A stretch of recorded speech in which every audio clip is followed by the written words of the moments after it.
Good morning, Guardians. The Hijabi Gamer here, and it is Friday, and happy Friday, everyone, because it's going to be awesome. It's another weekend of video games, and it is also Xur Location Day. Xur is back in the tower after taking a hiatus and taking a trip to the reef. Now, first off, let me just say, I know there's no game audio.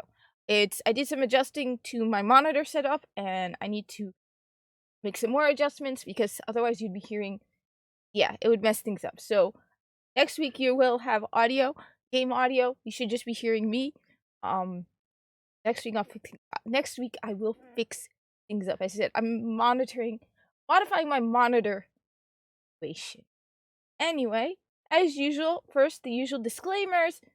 Destiny 1, if you don't recognize that this is the original tower, you are probably then in the wrong place, because this is not Destiny 2. The tower used to look like this. So hi, Destiny 2 players. This is what we used to have in Destiny 1. A lot nicer. In addition, as usual, a reminder that Xur is only in the tower for 48 hours. It is almost 6 a.m. here in New Jersey. He will be gone for me by Sunday, 5 a.m. So, depending on where you are in the world. So, like, for example, for me, I usually don't waste my time with Sunday because I know he's gone by then. You basically have less than 48 hours from when I upload the video to find Xur and get what you want. And this week isn't that bad. You'll see. So cool, we got a Halloween cosmetic. Let's just see if there are any new people. There aren't very many people in the tower. We have me with my 4940, so not a new player. This person looks like they create a new, I don't know, the thing is, that's a very low grimoire, but then it says D1 in 2023. It's almost like they create a new account, because you have to create a new account, because it's based on your account. Maybe they just make a new account every year. Then we have, this is a high score. It looks like we really don't have any new players this day in the tower. Anyway, you're heading to the left. So we're heading towards, the speaker.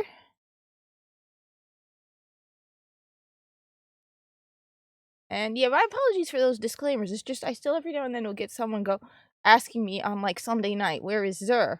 Like, yeah, because, it's Destiny 1. Destiny 2, I know Xur leaves the tower on reset, which is, like, noon.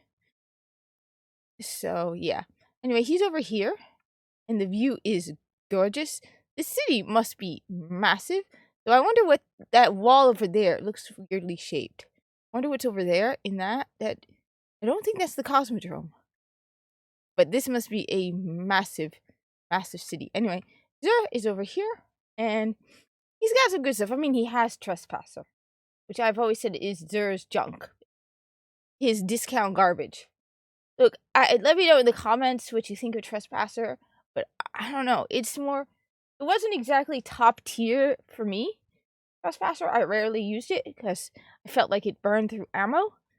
But he sells it so often, it feels like filler at this point. Like, you'll get these periods where I remember he had Trespasser in 2 slots at one point. Like, no. So that's why, and then it's like, hey, we're bringing a gun to Destiny 2. What should we bring? Trespasser. We have so much backlog in inventory. I know it's digital, but I'm joking. We need to get rid of it. Let's bring it to Destiny 2. So, Destiny 2 people, sorry, we gave you our junk. Anyway, you got the usual legacy engram. I'm tempted because it's a primary weapons engram, which, yeah, I like the primary weapons.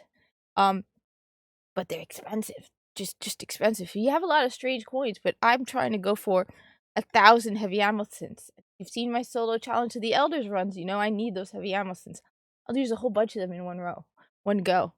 Next, we have the MK44 stand-asides for the Titan, which makes me wonder, I've always wondered this. What do they call it when they're, like, hanging out together and they're getting ready for a raid or something? You know, a group of Titans and Hunters and Warlocks, right? They're like, don't forget to bring your MK44 stand-asides.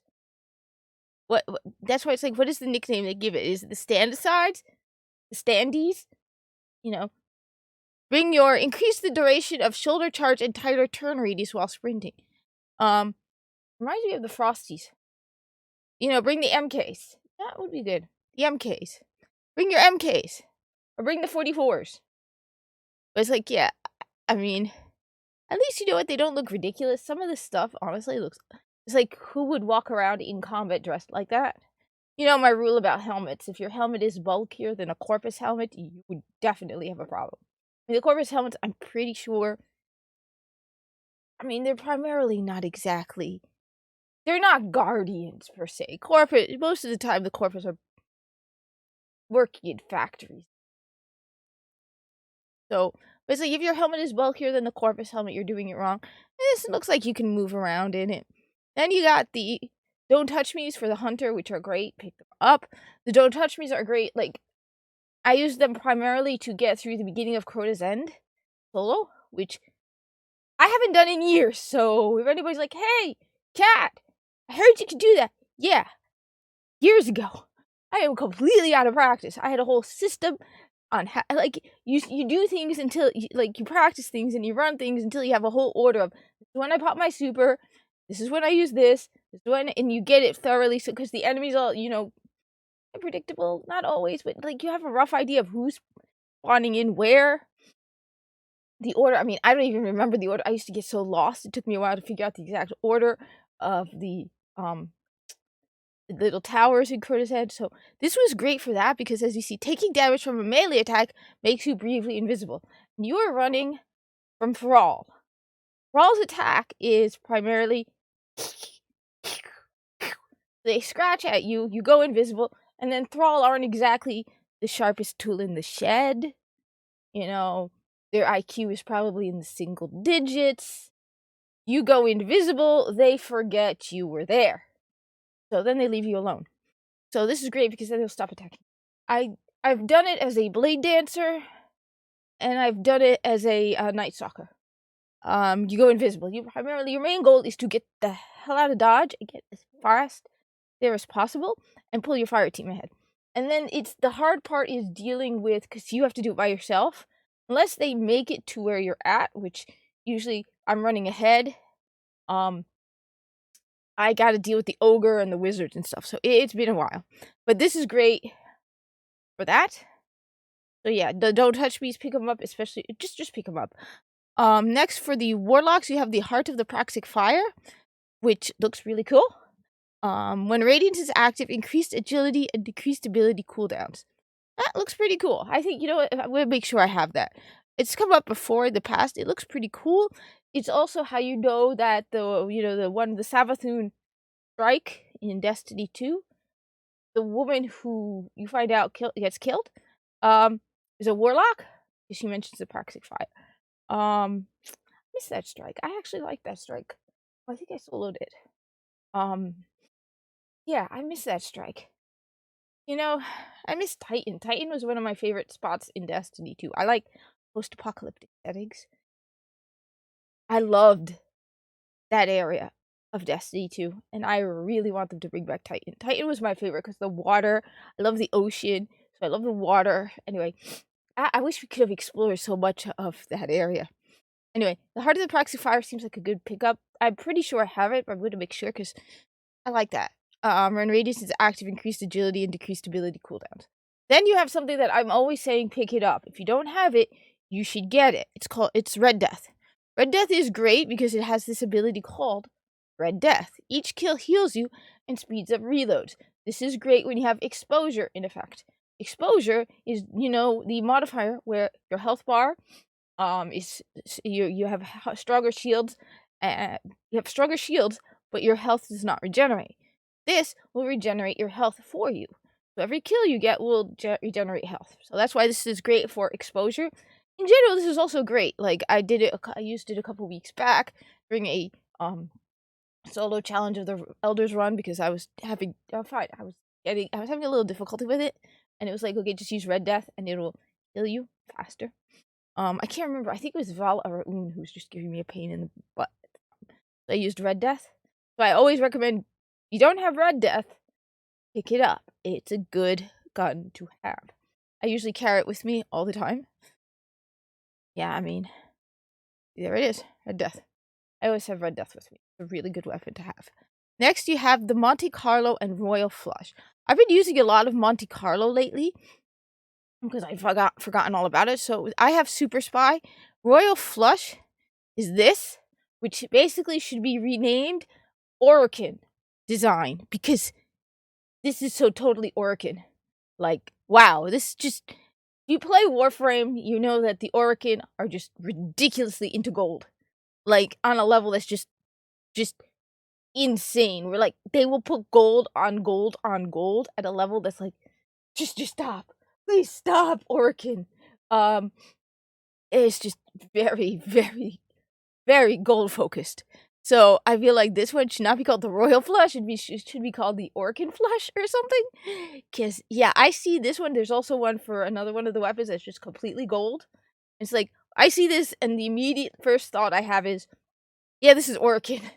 Like, when did we get a crossover with Warframe? This is such an Orokin color. Anyway, Monte Carlo, I've been having a lot of fun with Monte Carlo as of late. I mean, yeah, this one hip fire. This weapon has bonus accuracy while firing from the hip. That isn't why. It's this. The Monte Carlo method. Dealing damage with this weapon reduces your melee cooldown and grants a chance to fully charge your melee ability with each kill. So, there's this random chance that your melee will just recharge immediately. And if you know my videos from about Challenge of the Elders, I have pointed out that the points you get when you're playing Hunter, when you're using the Hunter's throwing knife, the precision kill points, and the melee points, because it counts as both, equals the same as the bonus kill point. So whatever's up for bonus, that is the same. So I've been focusing on using my Hunter's throwing knife, and if you miss, then it doesn't reset the cooldown, so you need to... So I've been using Monte Carlo, and I've actually been enjoying Monte Carlo a lot, because all of a sudden, like, your melee will need to recharge, and just randomly after... it depends. It's just random. It might be the next kill you get. It might be 3 kills down. All of a sudden, your melee cooldown is done. You're good to go. Throwing knife. So, I really like the Monte Carlo now. I'll get into, here's where I'll use the same gun over and over again, like Ace of Spades, but pick it up. I mean, yeah, as I said, not exactly the nicest. I don't know. Some people like this look. Like I said, the Orokin are very, very keen on the gold look. Wow, just the Orokin. This is just a completely Orokin. Anyway, so that's the Monte Carlo. It's a good weapon to have. And then we have Trespasser and Crucible Assassin. As I said, this gun, to me, let me know in the comments. This is Crucible Assassin, which I think is the nicer ornament. Don't get me wrong, you're getting the nice ornament, but it's Trespasser. Definitely, if you don't have it, pick it up. I recommend you pick up everything. It gives you a Grimoire score. It gives you the blueprint. So once you unlock the blueprint, you're good to go. You can dismantle it and reclaim it. All that, yada yada. But... I don't know. As I said, let me know in the comments below. Keep in mind, I don't always respond to comments, but I try to read them all. I've also noticed I've not been getting alerts. Like, there are videos with comments, and I'm like, wait, when did these comments come up? For some reason, I've not been getting alerts on my own videos. And I'm a subscriber too. I don't know. So I'm annoyed by that, so I'll be going back and seeing all the comments I missed. But I like comments, because, I don't know. I like talking to other original Destiny people. Let me know what you think. I mean, you can see my Trespasser's barely unlocked. I feel like I said, it's a filler for Bungie, where it's like, what are we going to have Zerg carry this week? I don't know.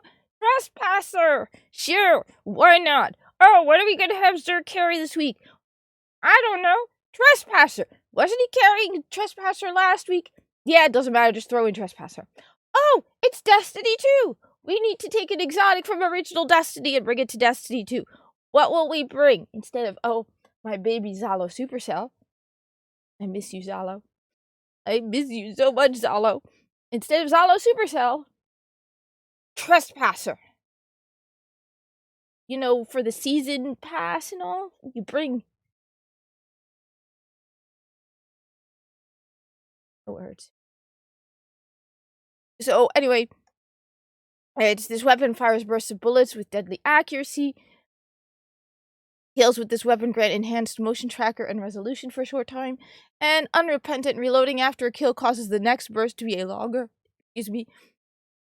more powerful super burst. To me, let me know in the comments, it feels like it burns through ammo, which is why I really didn't use it very much. I remember running through the Plague Lands and just being like, it ate up ammo really, really fast. And this is special ammo, secondary ammo, green ammo, which isn't exactly the most popular. I mean, it does drop at a fairly regular rate, but I don't know. It's just, I've never been a really big fan of it. It's like you have one exotic slot and I wouldn't waste it on Trespasser. But maybe, I don't know. As I said, you can see I barely used it. Let me know in the comments down below. I will say one of the things, I mean, there are things I like about Destiny too. One of the things I definitely like is the unlimited ammo in the primary slot. Part of me feels like it's cheating, kinda. But on the other hand, you get so much primary ammo. That means the juggler modifier does not work then. I don't know. Part of me is like, this is giving people really the easy, because there are times where where there has been a shortage of ammo. There are some times where it's like you really have to, especially when jugglers in effect. And I have run out of primary ammo. The game will eventually give you ammo, but I don't know, maybe it's just me. I just feel like it. Anyway, let's see what else. We got the usual stuff. I'm going for trying to get as many strange coins as possible. I'm trying to go for 1,000. I'm heavy ammo since I have 300, almost 400 here. But I know I have more in my vault. I have a skeleton key. Remember those? Anyway, thank you for watching. Like, comment, subscribe, and share this with other Destiny people. Like I said, I'm not getting alerts on my own videos. I'm making these for Destiny people. Let people know. I try to share this on my Twitter. I do also have these coming up on Rumble and Odyssey, but let people know that, yeah, because I think I'm one of only 2 people left, that I'm definitely making these videos, even if you don't get an alert. As I said, I promise, as long as I have internet. I think I missed 1 or 2 weeks in the last year, and 1 week because the servers at Bungie was down, and 1 week was because it was a Black Friday, which is a big holiday for those of us in the Corpus. Yeah. For those who work in the Corpus, Black Friday is of the holiest of. Anyway, thank you for watching, and I hope to see you in the tower.